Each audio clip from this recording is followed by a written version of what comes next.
এই ক্লাবটির নাম কি সেটা কিন্তু আমার মনে নেই, তো সেই কারণে শুধু নয়াবাজার হাটখোলাই লিখলাম। তো তোমরা যদি এই ক্লাবটার নাম কেউ জেনে থাকো তাহলে কিন্তু অবশ্যই আমাকে কমেন্ট করে জানিও, তাতে আমারও জানতে সুবিধা হবে।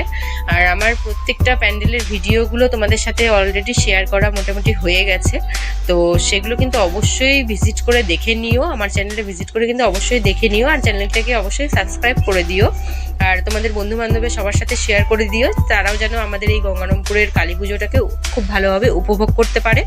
তো আমার চ্যানেলে ভিডিওগুলো সবগুলো কেমন লাগছে তোমাদের অবশ্যই কিন্তু কমেন্ট করে জানাতে ভুলবে না। আর যাওয়ার আগ দিয়ে একবার কিন্তু লাইক আর কমেন্ট অবশ্যই কিন্তু করে যেও, কারণ তোমাদের জন্য ভিডিওগুলো আমি পার্সোনালি বানাই। তো তোমাদের একটা লাইক এবং সাবস্ক্রাইব করাতে সত্যি আমি খুব ছোট একটা কমেন্ট করাতেও আমি কিন্তু খুব এক্সাইটেড হই। তো প্লিজ এইটুকু তো করতেই পারো তোমরা। তো চলো দেখতে থাকো সব ভিডিওগুলো, কেমন লাগছে অবশ্যই জানাবে।